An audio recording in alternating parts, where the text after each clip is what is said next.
দক্ষিণ কোরিয়ার গোয়াংজু শহরের কাছেই এক নিস্তব্ধ পাহাড়ের কোলে দাঁড়িয়ে আছে এক ভয়ঙ্কর নীরবতা, গঞ্জিয়াম মেন্টাল হসপিটাল।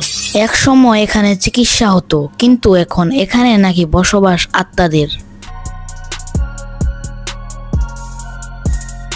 1992 সালে হাসপাতালটি খোলা হয়। এটি মূলত মানসিক রোগীদের জন্য। দূরবর্তী এলাকার রোগীদের এখানে এনে রাখা হতো। রোগী ছিল প্রায় 70 জন এবং চিকিৎসক ও নার্স মিলিয়ে প্রায় 20 জনেরও বেশি কর্মচারী। এই হাসপাতালটি পৃথিবীর সবচেয়ে ভৌতিক জায়গাগুলোর মধ্যে একটি বলে ধরা হয়। সবকিছুই স্বাভাবিক চলছিল যতদিন না একদিন হঠাৎ হাসপাতালের ভিতর মৃত্যু শুরু হলো। 1 জন, 2 জন, তারপর 3 জন রোগী একে একে মারা গেল সবাই। রিপোর্টে লেখা থাকতো হার্ট অ্যাটাক, আত্মহত্যা এবং স্ট্রেস, কিন্তু স্থানীয়রা বলতো রোগীরা যেন কাউকে দেখে ভয় পেত। এক সময় হাসপাতালের ভেতরে একটি নার্স নিখোঁজ হয়ে যায়। তাকে আর কখনো খুঁজে পাওয়া যায়নি। 1996 সালের দিকে এক সকালে আশেপাশের লোকেরা লক্ষ্য করলো হাসপাতালের গেট বন্ধ। সব কর্মচারীরা উধাও। রোগীরা কোথায় গেল কেউ জানে না। কোনো সরকারি রিপোর্ট, কোনো সংবাদপত্রের খবর কিছুই নেই। শুধু জানা যায় হাসপাতালের পরিচালক নাকি হঠাৎ দেশ ছেড়ে পালিয়ে যায়।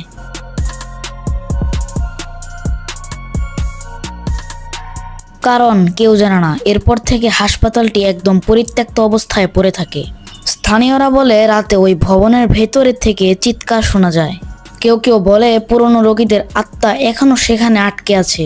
কেউ কেউ বলে ওখানে কিছু একটা আছে যা মানুষ নয়। 2010 সালের দিকে কিছু তরুণ ইউটিউবার ও এক্সপ্লেনার সেখানে গিয়েছিল ভিডিও করতে। তারা বলছিল হাসপাতালের প্রতিটি রুমে নাকি ঠান্ডা বাতাস বইছিল। মনে হচ্ছিল কেউ আমাদের পেছনে পেছনে হাঁটছে। একজন বলেছিল আমরা 4র্থ তলায় ঢুকেছিলাম, হঠাৎ করিডোর একটা দরজা নিজে নিজে খুলে বন্ধ হয়ে যায়। ক্যামেরায় সত্যি সেই দরজা বন্ধ হওয়ার মুহূর্ত ধরা পড়ে।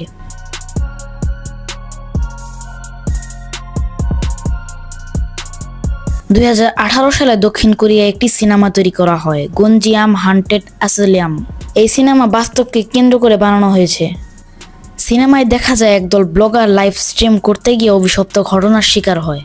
চলচ্চিত্রটি মুক্তির পর বাস্তব হাসপাতাল নিয়ে নতুন করে ভয় ও কৌতূহল শুরু হয়।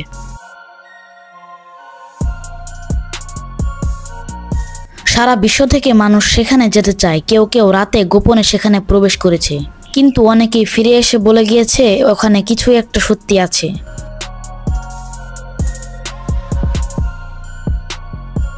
কোরিয়া সরকার জায়গাটি সম্পূর্ণভাবে বন্ধ করে দেয়। ভেতরে প্রবেশ নিষিদ্ধ, কারণ হিসেবে বলা হয় ঝুঁকিপূর্ণ ভবন, নিরাপত্তা নেই। কিন্তু স্থানীয়রা বলে সরকার ভয় পেয়েছে, ওরা জানে না ওখানে কি আছে। 2019 সালে হাসপাতালের ভবনটি আংশিক ভেঙে ফেলা হয়, কিন্তু বলা হয় রাতের বেলা অন্ধকারে এখনো পাহাড়ে অদ্ভুত আলো দেখা যায়। কেউ বলে সেই আলো এখনো আত্মাদের। এখন যারা সেখানে যায় তারা বলে ভেতরে গেলে হঠাৎ শরীর ঠান্ডা হয়ে যায়, ঘড়ির কাঁটা বন্ধ হয়ে যায় এবং মনে হয় কেউ চোখ রেখে তাকিয়ে আছে।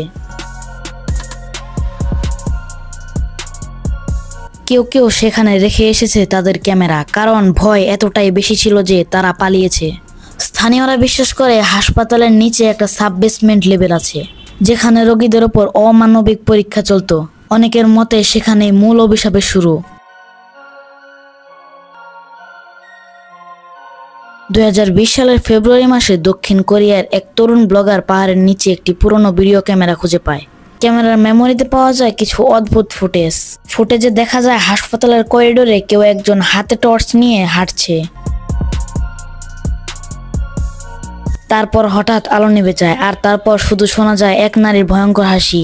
তদন্তকারীরা পরে বলে ক্যামেরাটির টাইম স্টেপ 2012 সালের, মানে ভেতরে কেউ গিয়েছিল বহু বছর আগে, কিন্তু এখনো ফিরে আসেনি।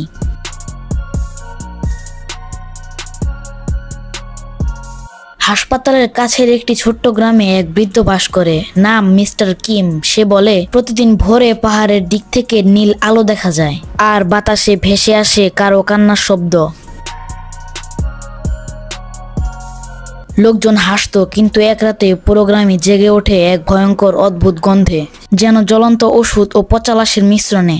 পরের দিন পুলিশ গিয়ে দেখে হাসপাতালের ভেতরে মাটিতে কেউ তাজা ফুল রেখে গিয়েছে, কিন্তু সেখানে যাওয়ার কোনো পথই খোলা ছিল না।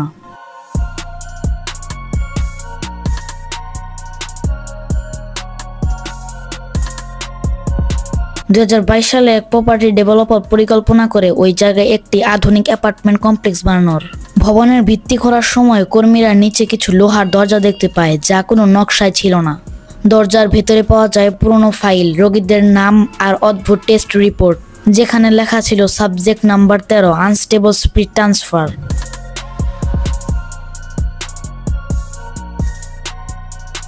কেউ কেউ বিশ্বাস করে হাসপাতালটি এখন ধ্বংস হয়নি, ওটা এখনো অন্য এক মাত্রায় আটকে আছে, যেখানে সেই আত্মারা এখনো বন্দী আছে। আর কেউ যদি ভুলেও সেখানে যায়, তাদের চোখে নাকি ধরা পড়ে সেই ভয়ঙ্কর আলো, আর তারপর থেকে তাদের ছায়া আর কখনো আগের মতো দেখা যায় না।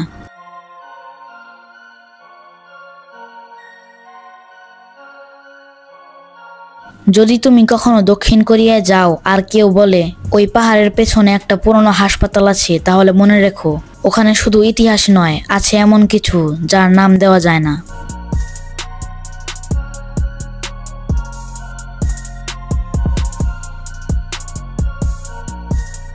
তো বন্ধুরা, রহস্যবোধের এই ভিডিওটি যদি ভালো লেগে থাকে তাহলে অবশ্যই লাইক এবং সাবস্ক্রাইব করবেন। তো দেখা হবে অন্য একটি ভিডিওতে, সে পর্যন্ত ভালো থাকবেন। আল্লাহ হাফেজ।